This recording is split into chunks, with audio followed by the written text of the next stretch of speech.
The guy who handed you a mop is going to be watching on TV. Yeah, no. All of my high school coaches, even my teammates. I mean, I think they all thought it was cool that I stuck it out after 2 weeks and that I even stuck it out, period. But to be here is it's really amazing for someone like him to see, and for a lot of the people that worked with me in the beginning when I barely knew how to put my shoes on, and for them to see the progression. Kelsey, what happened in those 2 weeks? Did the other wrestlers know what was going on, that you were going to try to stick it out 2 weeks? Were they trying to beat the crap out of you, or what was going on? I mean, like I said, I wasn't good. It's not like I was wrestling with, the number one guy every day. Like, I don't really remember. I think I remember it differently than they did. I was just showing up. It was really kind of awkward, and you were the only girl? You might as well have been teaching me another language. Like, it was just so new and so different. It was you. I was the only girl. Yeah. But on the other hand, I didn't know anything, and no one expected me to be good, so I had nothing to lose. And how did that girls tournament you entered after the boys season? You pinned your way to the finals? To the finals, and then I lost in the finals. You had to ask. Yeah, no, I actually lost in double overtime in the finals, and it's crazy because I saw that girl a couple weeks ago on an airplane. The first girl I ever lost to, that stays with you. And she'd been following my career. Her name was Lauren Daniels. She's from Washington. And we saw each other, and it was just like, you were the first person, you were my first loss. So, but yeah, it was a battle. And when you say there was a bet about this, was there literally something wagered? Or was it just like, I don't think you can do it? Sure, someone else asked me that too. I don't even remember what the wager was. I don't even think they thought I would show up. Yeah. Just I don't think we even planned that far ahead. Right. I think one guy was like, yeah, she probably won't even last 2 days. I don't know, I just don't even think that. Nobody. I mean, I was just as surprised as everyone else. I'm still doing this. I don't know. What was it about wrestling that caught your attention? I mean, what did you like about? What was different about wrestling? I just, I think what I loved about it the most is that I wasn't an outstanding athlete. I was good, but I wasn't outstanding at anything. And I did a lot of sports, and I wasn't good at wrestling, but I could practice something and I could work hard at it and I could get better. There's so many sports out there where it's you really just have to have a lot of talent. You're only going to get so far, and then your talent ends, and that's kind of where it ends for you. But with wrestling, it's not like that. You can put in the time and you can see the result of your effort. And I think that was very appealing to me. I never thought that this would be the result of my effort, never in a million years. But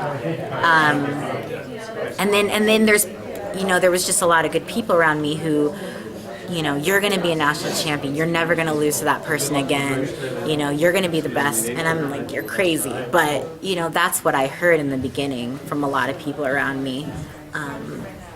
For whatever reason, and so I think you hear that enough, it's why wouldn't I want to be around this? So you mentioned up there, made a point of talking about weight control and how that was a lifestyle change and so forth. Can you just go into a little more detail about kind of committing to that? Yeah. To be able to, so you didn't have to do a hard weight cut? Yeah.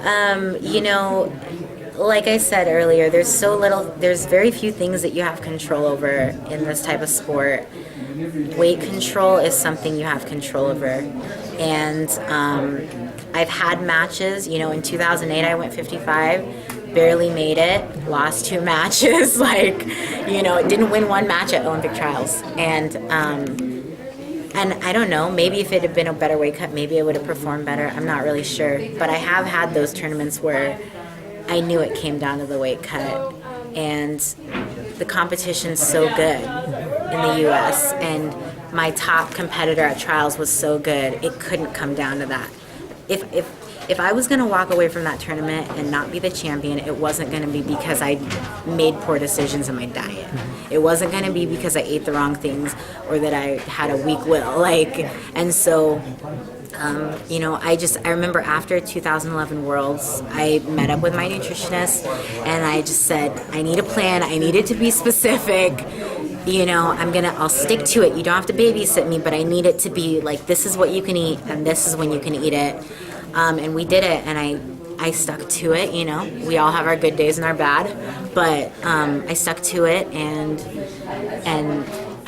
you have to figure things out and figure out what works for you. But it definitely came together as the year progressed, and you don't necessarily see the number you want on the scale immediately, but then when the weight cut started, I could see the results I was looking for.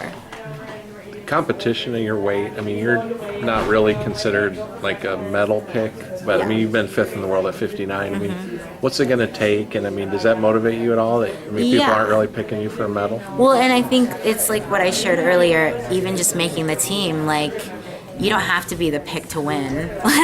You don't have to be the favorite to win. You don't have to be the best in the world to be the best one day. And I think I'm training to be the best in the world every day. And so I'm just taking it one day at a time. I'm not getting caught up in where I stand with everybody else. There's no point. I've done it before. I think I did that going into 2011 Worlds. There was a lot of talk about winning or being a medal contender.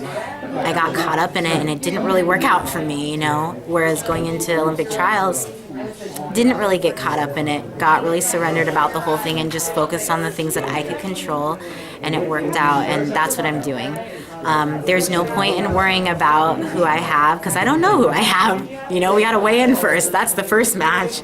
And then I think I do those things, I do the right things, it'll take care of itself.